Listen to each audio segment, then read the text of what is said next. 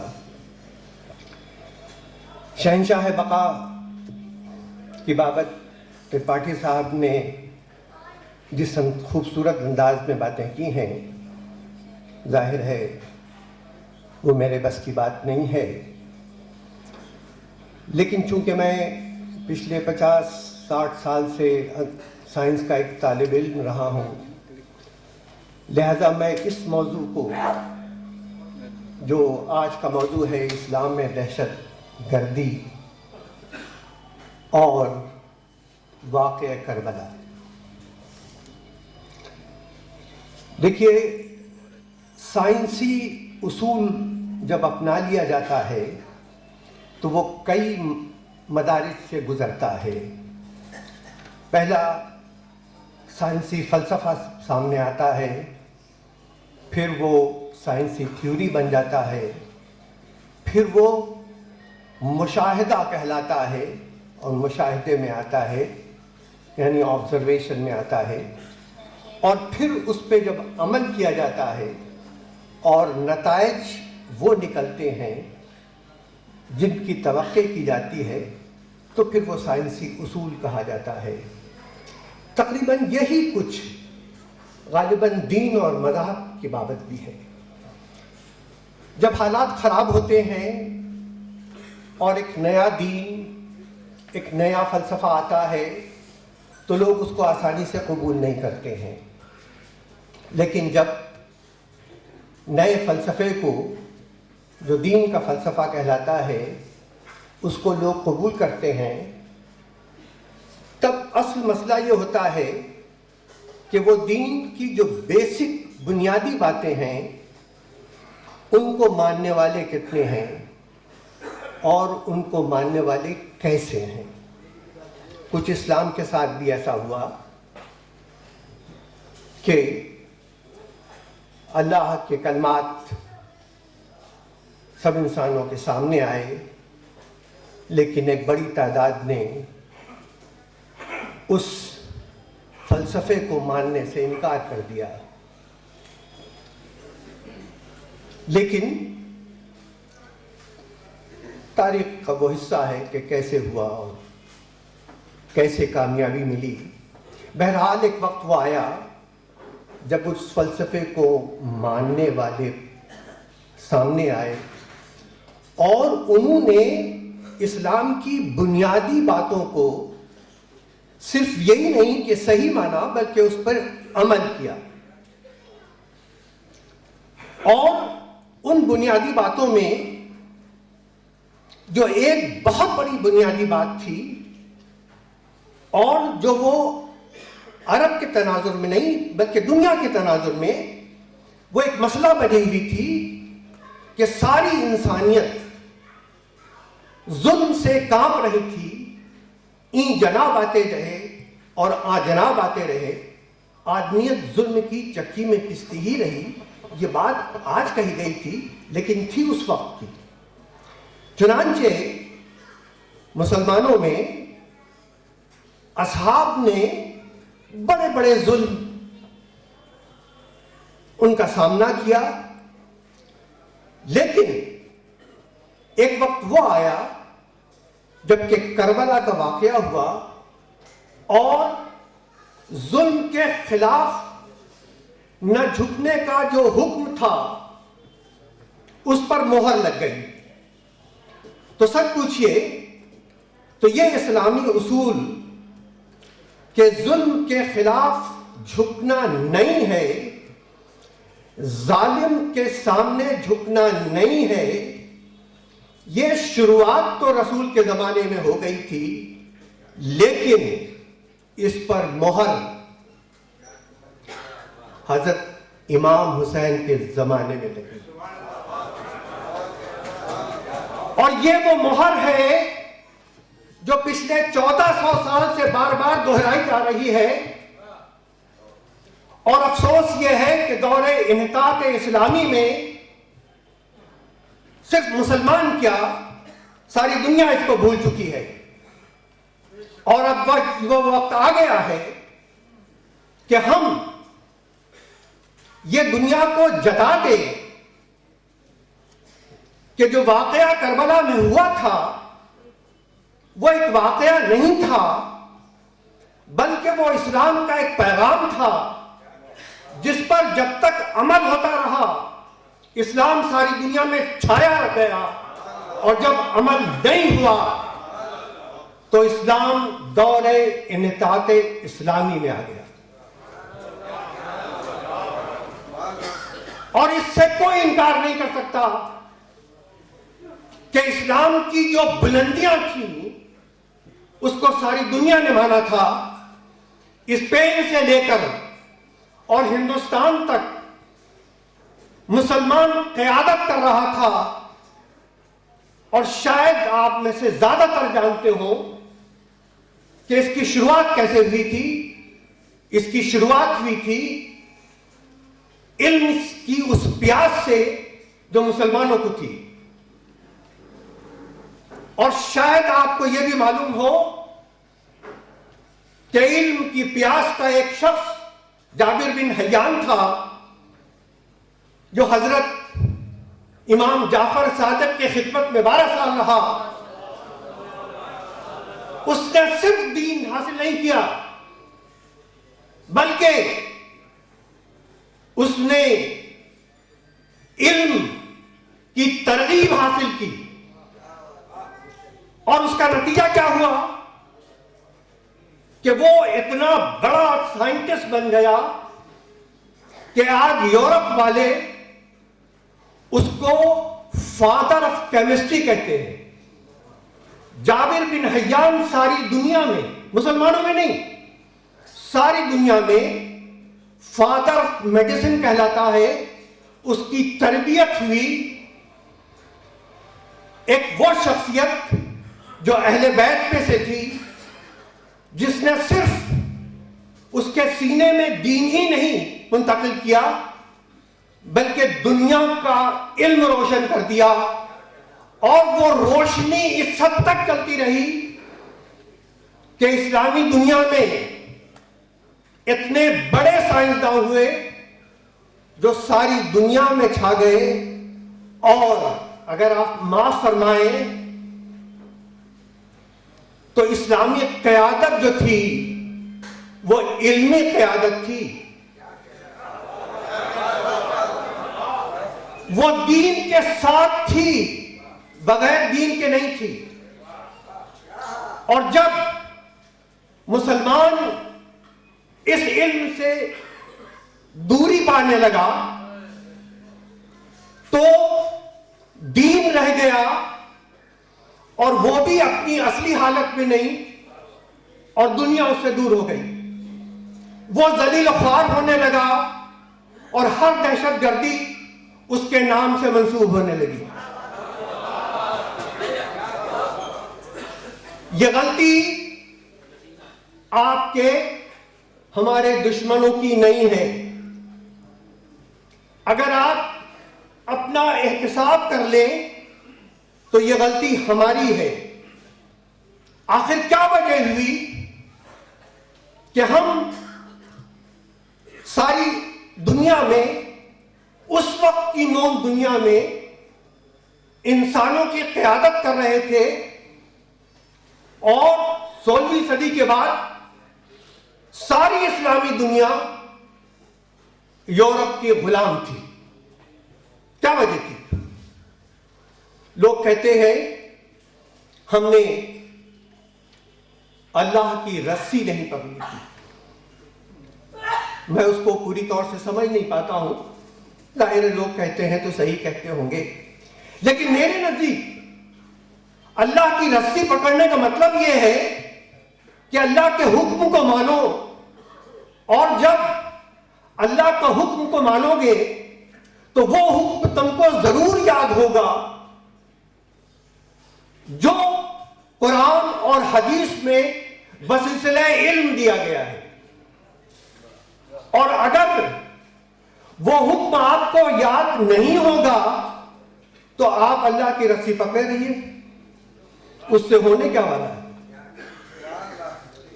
تو اصل مسئلہ جو ہے وہ ہمارے دشمنوں کا نہیں ہے، معاف کیجیے گا، اصل مسئلہ جو ہے وہ ہمارا اپنا ہے۔ میں ملک زادہ صاحب سے معافی مانگتے ہوئے صرف 2-3 منٹ میں اپنی بات ختم کرنا چاہوں گا۔ نہیں، ارے صاحب، یعنی میں ان کی عزت بھی کرتا ہوں اور ڈرتا بھی ہوں۔ دیکھیے، میں ایک بات جو بہت اہم ہے کہ مسلمانوں کی اگر آپ تاریخ پڑھیں، میں اس لیے نہیں کہ میں مسلمان ہوں اور مسلمانوں کی تعریف کر رہا ہوں اور ماضی میں چلا گیا اور یہ کہا کہ واہ مسلمان کیا تھا اور وہ تھا، اس سے کوئی اب فرق پڑنے والا نہیں ہے۔ مسلمان اب کیا ہے، یہ اصل مسئلہ ہے۔ یہ مسئلہ بالکل نہیں ہے کہ مسلمان کیا تھا اور مسلمان، اکثر لوگ کہتے ہیں کہ صاحب دیکھیے قرآن میں آیا ہے کہ اگر ایک شخص کی جو گویا کہ یعنی انوسنٹ ہے، جو نیک ہے، جو بدکار نہیں ہے، اس کی اگر آپ نے جان لی ہے تو پوری انسانیت کی جان لی ہے، اور اگر ایک معصوم کو آپ نے بچایا ہے تو پوری انسانیت کو بچایا ہے۔ میں اکثر یہ کہتا ہوں کہ بھائی یہ تو ہر دین کا بنیادی مقصد ہے۔ یہ دین لوگ بھول جائیں وہ تو بات الگ ہے۔ کرسچینٹی میں بھی آپ کسی کو چاٹا نہیں مار سکتے، آپ کسی سے بدلہ نہیں لے سکتے، اور وہی اسلام میں بھی ہے۔ لیکن اصلی چیز یہ ہے کہ ہماری کتاب میں کیا لکھا ہے یہ اہم نہیں ہے، ہم کیا کر رہے ہیں، ہم نے عمل کیا ہے، یہ زیادہ اہم ہے۔ اور یہ بات مان لینے کی ہے کہ ہم جو کچھ بھی دعوے کر رہے ہیں اپنے دین کے متعلق، اپنی دین کی عظمت کے متعلق، اپنے بزرگوں کی عظمت کے متعلق، وہ سب صحیح ہیں لیکن کافی نہیں ہیں۔ وہ دعوے جو ہم کر رہے ہیں اور اپنے ماضی کی تابناکی بیان کر رہے ہیں، وہ اگر ہم سے پوچھے کہ حضور والا بہت اچھی بات ہے، آپ کے باپ دادا بڑے پڑھے لکھے تھے، بہت بڑے عالم تھے، آپ پچھلے 10 سال سے ہائی اسکول میں کیوں فیل ہو رہے ہیں؟ تو اس کا جواب ہمارے پاس نہیں ہوگا۔ اصل چیز یہ نہیں ہے کہ ہمارے بزرگ کیا تھے، آج مسئلہ یہ ہے کہ ہم کیا ہیں۔ اور اگر آپ یہ معلوم کرنا چاہیں کہ ہم کیا ہیں تو میں آپ کو بتا دوں صرف چند جملوں میں کہ ہم کیا ہیں، ہماری طاقت کیا ہے۔ اس وقت ساری دنیا کی GDP، gross domestic product, $60 trillion ہے۔ مسلمانوں کے پاس اس وقت کل پیٹرول ملا کے GDP $2.5 ٹریلین ہے۔ مسلمان دنیا میں 25%، مسلمانوں کے پاس دولت 5%۔ عیسائی دنیا میں 33%، اس کے پاس دولت 72%۔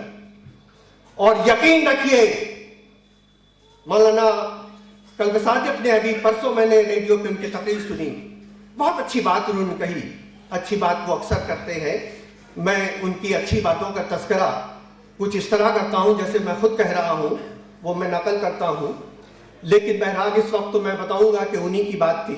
انہوں نے یہ کہا تھا کہ یہ جتنے مسئلے ہیں جو گویا کہ دہشت گردی کے اور دنیا بھر کے جو کچھ الزامات لگائے جا رہے ہیں، ان کا حل صرف ایک ہے، اور وہ ہے تعلیم اور غریبی کا خاتمہ۔ اور میں ان سے صرف 90% متفق ہوں، 10% میں اضافہ کرنا چاہتا ہوں کہ جی تعلیم، لیکن سائنس اور ٹیکنالوجی کی تعلیم۔ اگر سائنس اینڈ ٹیکنالوجی ہم سے دور ہو گئی تو ہم غریبی ختم نہیں کر سکیں گے، اور وہ ایکسپلائٹیشن جو دہشت گردی کے نام پر ہم پہ ہو رہا ہے اسے ہم مٹا نہیں سکیں گے۔ اب صرف ایک بات میں آپ سے اور عرض کر دوں کہ یہ جو کہا جاتا ہے کہ اسلامی دہشت گردی اور مسلمانوں سے، اور غالباً ویب سائٹ پہ اگر انٹرنیٹ پہ آپ دیکھتے ہو تو اتنے زبردست مضامین پڑے ہوئے ہیں اسلام مخالف کہ آدمی جو ہے وہ دہل جائے کہ یہ کیا ہو رہا ہے، اور سینکڑوں گویا کہ اس وقت انٹرنیٹ پہ ایسے مضامین ہیں جو اسلام مخالف ہیں اور ثابت کرتے ہیں کہ اسلام جو ہے وہ ٹیررزم کا مذہب ہے۔ اس کا جواب جو ہے وہ سوائے اس کے کچھ نہیں ہو سکتا ہے کہ ہم بھی انہی کی طرح کا علم حاصل کریں اور ان کو بجائے غصہ ہونے کے، بجائے جلوس نکالنے کے، بجائے ان کے پتلے جلانے کے، ہم اس کو انہی کے علمی طریقے سے ان کا جواب دیں۔ بغیر اس کے پاسبل نہیں ہے۔ سر سید نے ایک مرتبہ کہا تھا رسول اللہ کی شان میں گستاخی کی گئی تھی تو لوگوں نے جلوس نکالے تھے، لیکن انہوں نے کہا کہ بھائی ان جلوس سے کیا فائدہ، جس نے گستاخی کی ہے، کتاب لکھی ہے، ایک کتاب اس کے جواب میں تم بھی لکھو، اور تمہارے لیے مشکل کیا ہے؟ تمہارے پاس تو قرآن اور حدیث کا سارا مواد موجود ہے، تم اس کی بنیاد کے اوپر اپنا دفاع آج نہیں بلکہ قیامت تک کر سکتے ہو، تو آج کیوں نہیں کر رہے؟ لیکن بہرحال اصل یہ ہے کہ اس وقت ہمارا دفاع کمزور ہے، اور کمزور صرف اس لیے ہے کہ ہم سائنس اور ٹیکنالوجی سے دور ہو گئے ہیں۔ ہمیں سائنس اور ٹیکنالوجی کے قریب آنا چاہیے۔ جابر بن حیان کی طرح کے لوگ جو عبقری صلاحیت کے لوگ ہیں ان کو ہمارے درمیان ہونا چاہیے۔ ظاہر ہے کہ حضرت جعفر صادق بار بار ہم میں آنے والے نہیں ہیں، لیکن ہم ان کو یاد کر کے ان کا سبق تو ضرور حاصل کر سکتے ہیں، اتنا تو ہم کر ہی سکتے ہیں۔ بہرحال میں اپنی بات کو ختم کرتے ہوئے یہ امید رکھتا ہوں کہ آج اتنا پریشر مسلمانوں پہ پڑ رہا ہے کہ شاید ہم یہ سمجھنے پہ مجبور ہو جائیں کہ دین اور دنیا کو دو خانوں میں بانٹنے کا جو طریقہ ہم نے پچھلے 300 سال سے اپنا رکھا ہے اس کو ختم کیا جائے اور اجتہاد کا نظریہ پھر سے اپنایا جائے۔ السلام علیکم۔ حضرات، ایک تو یہ اعلان ہے بھئی سبھی حضرات میں سامعین بھی شامل ہیں کہ نہیں ہیں؟ ہاں جی، میں نے کہا کہ میں اعلان کر دوں تو کہیں بعد میں معلوم ہو۔ تو آپ حضرات عشائیہ کھا کر کے، رات کا کھانا کھا کر کے اپنے گھروں کو جائیں گے۔ اس تنظیم کی جانب سے سبھی حضرات کی دعوت ہے۔ دوسری مصیبت کیا کہیں، پریشانی ہوتی ہے جب آدمی کوئی ذمہ دار عہدے پر پہنچ جاتا ہے تو اس کی بھی کچھ مجبوریاں ہوتی ہیں۔ ابھی یہ ڈی سی صاحب نے مجھے، گورنر صاحب محترم کے ڈی سی صاحب نے مجھے بتلایا کہ ان کے کچھ اور بھی پروگرام تھوڑی دیر کے بعد شروع ہونے والے ہیں اور مختلف جگہوں پر ان کو جانا ہے۔ میں نے تفصیلات دیکھی بھی نہیں، اس لیے کہ وہ اے ڈی سی صاحب کو زیادہ معلوم ہے، تو ظاہر ہے کہ ان کی مجبوریاں ہیں۔ تو اب میں یہ بھی دیکھ رہا ہوں کہ اب میرا یہ خیال ہے کہ چند ہی لوگ باقی رہ گئے ہیں، پھر بھی ایک تو ایسی شخصیت ہمارے درمیان موجود ہے کہ جسے ہم سب سے زیادہ آپ لوگ جانتے ہیں، کرکٹ کے مشہور کھلاڑی، حکومت ہند کے ذریعے پدم شری کا اعزاز پانے والے، بیسٹ وکٹ کیپر اور ورلڈ ایوارڈ بھی واحد کھلاڑی ہیں جنہیں ملا ہے، محب وطن ہماری ہندوستانی میڈیا ان کی جانب توجہ دینی چاہیے۔ وہ ہمارے درمیان موجود ہیں، جناب مصطفیٰ حسین کرمانی صاحب، کرکٹ کے بہت ہی معروف کھلاڑی، یہ ایک عہد تھا کہ جو بغیر ان کے نام کے میں یہ سمجھتا ہوں کہ موت پر نہیں ہوتا تھا. میں ان سے گزارش کر رہا ہوں کہ اپنے خیالات کے ساتھ کریں. بسم اللہ الرحمن الرحیم. عزت مآب صدر جلسہ ہز ایکسلنسی ڈاکٹر سید احمد صاحب، معزز علماء کرام، مومنین ذوی الاحترام و حاضرین، السلام علیکم ورحمۃ اللہ وبرکاتہ. سرزمین لکھنؤ اور علماء کرام و دانشوران کی موجودگی میں لب کشائی کرنا ایسا ہے جیسے سورج کو چراغ دکھانا، اور ستم یہ کہ جس شعبے سے اس ناچیز کا تعلق ہے اس سے آپ بخوبی واقف ہیں. اور یہاں پہ ایک مثال دینا چاہوں گا کہ معذرت کے ساتھ کہ اگر علماء دین، علماء کرام جن کو کرکٹ میں کوئی انٹرسٹ نہیں ہے یا جنرل سپورٹس میں انٹرسٹ نہیں ہے، اور ان سے کہا جائے کہ جناب کرکٹ کے بارے میں کچھ تقریر کیجیے، تو وہی مثال اس ناچیز پر ہے. بہرحال میں اللہ کے فضل و کرم سے، 14 معصومین کے صدقے سے ہمت افزائی کا سہارا لیتے ہوئے اور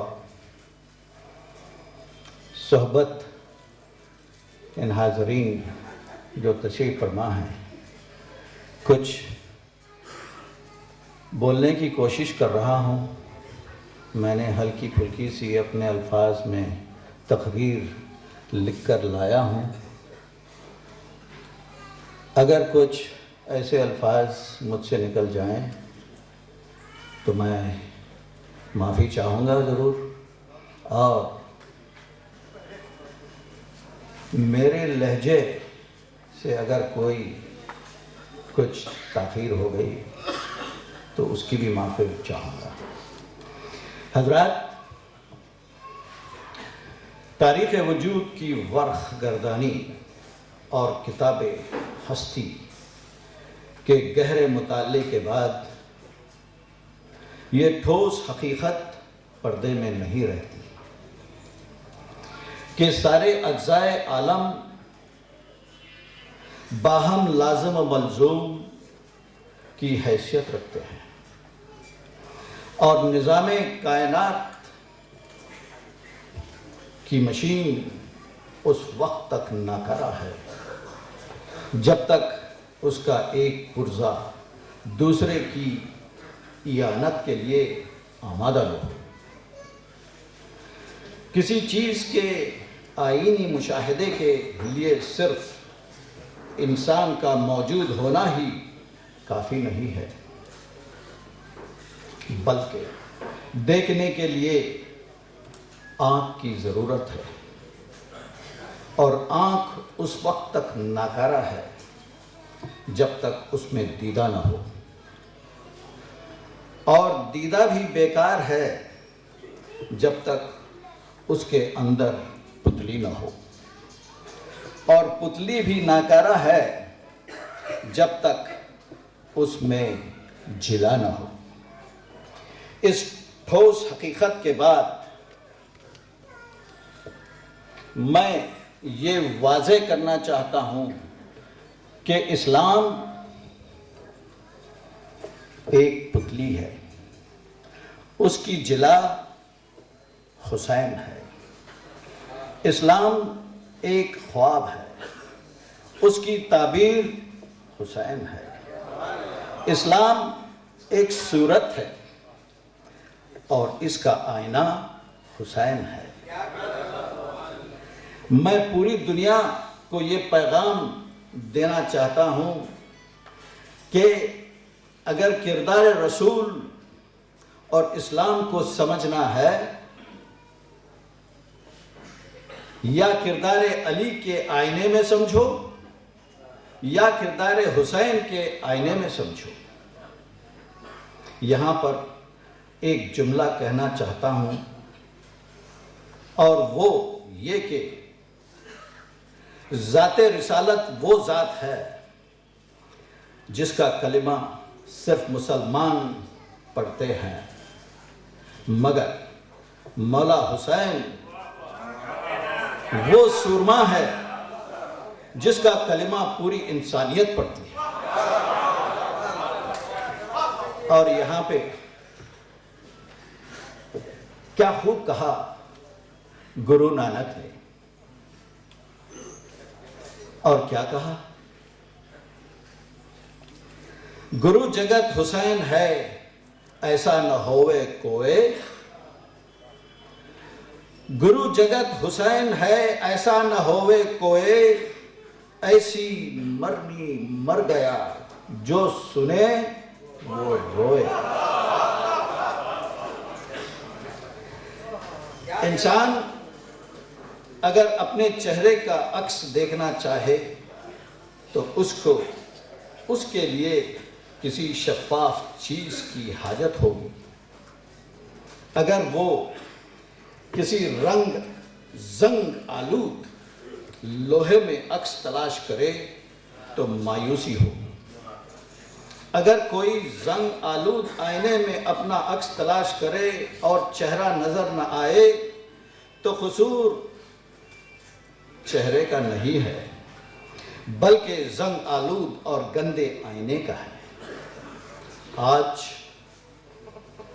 دنیا اسلام کو دہشت گردی سے جوڑ کر اسلام کا چہرہ بگاڑنے کی کوشش کر رہی ہے۔ قصور اسلام کا نہیں ہے، قصور زنگ آلود آئینوں کا ہے، کیونکہ آدمی گندے پانی میں اگر اپنی تصویر ڈھونڈے تو کچھ بھی نظر نہیں آئے گا۔ دنیا نے اسلام کو ایسے گندے پانی میں تلاش کیا جس کا دور دور تک اسلام سے کوئی تعلق نہیں تھا۔ کاش دنیا رسول کی حدیث کے دوسرے ٹکڑے پر غور کرتی، اور وہ دوسرا ٹکڑا یہ ہے، انا من الحسین، یعنی میں حسین سے ہوں۔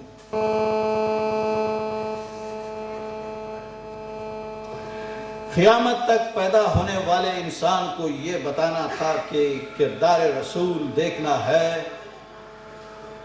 حسین کے آئینے میں دیکھو۔ سیرت دیکھنا ہے، معافی چاہتا ہوں، شریعت دیکھنا ہے، حسین کے آئینے میں دیکھو۔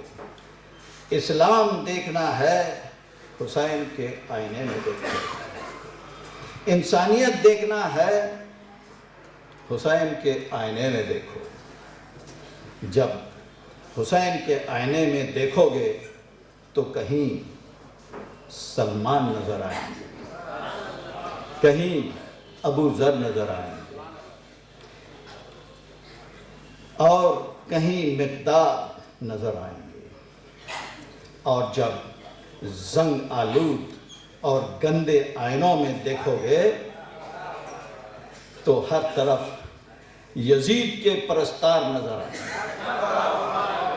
لہذا ضرورت تھی ایسے آئینے کی جس میں شیر بطول کی جلا ہو، جو پیکر رسول ہو، جس کے اندر حیدر کرار کا لہو، اور وہ سورما کوئی اور نہیں ہو سکتا۔ اور کیا خوب شاعر نے یہاں پر کہا، جو آپ نے کئی بار سنا ہوگا منبروں سے، حدیثوں سے. کیا کہا؟ جس کی رگوں میں آتش بدر و حنین ہے، جس کی رگوں میں آتش بدر و حنین ہے، اس سورما کا اسم گرامی حسین ہے. اس سورما کا اسم گرامی حسین ہے. بس یہ آخری پیج ہے، چند لمحے اور آپ کی خدمت میں. لہذا ضرورت ہے اس بات کی کہ زیادہ سے زیادہ یاد حسین منایا جائے تاکہ ہم اصل اسلام کو سمجھ سکیں اور دنیا کو سمجھا سکیں. اگر کسی کو سچا مسلمان بننا ہے تو اسے چاہیے کہ وہ پہلے حسینی بنے. اگر حسین نہ ہوتے تو دنیا حق اور باطل کا فرق نہ سمجھ پاتی. اس سے قبل کہ میں میری ہلکی سی تقریر کو ختم کروں، یہاں پہ میں جناب وقار رضوی صاحب اور اردو میڈیا گلڈ کے ممبران کا تہہ دل سے شکریہ ادا کرتا ہوں کہ اس ناچیز کو اس مقدس موقع پر عزت افزائی کی اور آگے الفاظ میں لڑکھڑاتے چلے جا رہا ہوں کیونکہ لاکھوں کے مجمع میں کرکٹ کھیلنا بہت آسان تھا، مگر جیسے کہ میں نے پہلے کہہ چکا ہوں، لب کشائی کرنا علماء دین، علماء کرام جو یہاں پر موجود تشریف فرما ہیں، ان کے سامنے کیا کہوں میں. بہرحال یہاں پہ ایک بہت ہی مشہور و معروف کہاوت مجھے یاد آ رہی ہے جو father of our nation Mahatma Gandhi ji نے، کسی نے ان سے پوچھا کہ گاندھی جی، آپ جو ہندوستان کو آزادی دلوائی، کون اس آزادی کے پیچھے آپ کا آئیڈل رہا ہے؟ کون آپ کو موٹیویٹ کیا ہے؟ کون آپ کا انسپریشن دیا ہے؟ اور کیا منترا تھا جو آپ نے استعمال کیا؟ اور بخوبی ہر کوئی جانتا ہے کہ گاندھی جی نے کیا کہا. گاندھی جی نے یہی کہا کہ میرا سب سے بڑا آئیڈل امام حسین علیہ السلام تھے، جس نے مجھے موٹیویشن دی، جس نے اپنی سارے اہل و عیال کی قربانی پیش کر کے حق اور باطل کی پہچان کروائی. اور میں ان سے سچائی یعنی کہ ٹروتھ اینڈ جسٹس سیکھا، اور میں نے کامیابی اختیار کی ہندوستان کو آزادی لانے کے لیے. جب ایک فادر آف دی نیشن امام حسین علیہ السلام کو آئیڈل مانتا ہے، اور ہم کیوں نہیں ان کے فٹ سٹیپس پہ چلیں. خاص کر کے ان نوجوانوں سے مخاطب ہوں میں جو یہاں پر موجود ہیں، جو فیوچر آف انڈیا ہو سکتے ہیں. اور جہاں جہاں تک کہ میری آواز جائے گی، ان کو پیغام یہ دینا چاہوں گا، جیسے کہ یہ میرے الفاظ نہیں ہیں، یہ میں جو دانشوروں سے، بڑے بڑے علماء دین، علماء کرام، عالم دین اور دنیاوی حضرات سے جو میں نے سنتے ہوئے آیا، جو میں نے دیکھا، جو ہلکا سا تجربہ میں نے کرکٹ کی فیلڈ سے حاصل کیا، تو وہ ان نوجوانوں کو پیغام دینا چاہوں گا کہ there cannot be a better key than honesty and sincerity. یہ طے شدہ بات ہے کہ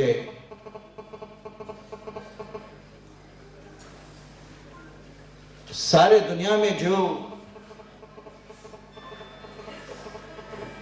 تکلیفات، جو پرابلمز آتے جا رہے ہیں وہ صرف ایگو کی طرف سے آ رہے ہیں.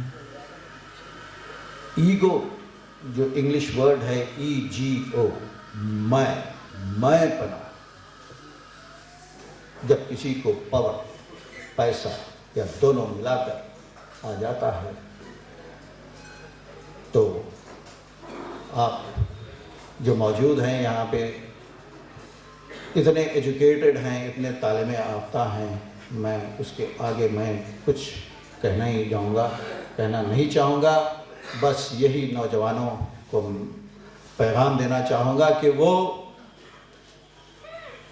آنیسٹی اختیار کریں، بھائی چارہ اختیار کریں، ایک دوسرے کی مدد کریں، غداری نہیں کریں، سچائی پر قائم رہیں اور اچھی عادتوں کی پریکٹس کریں.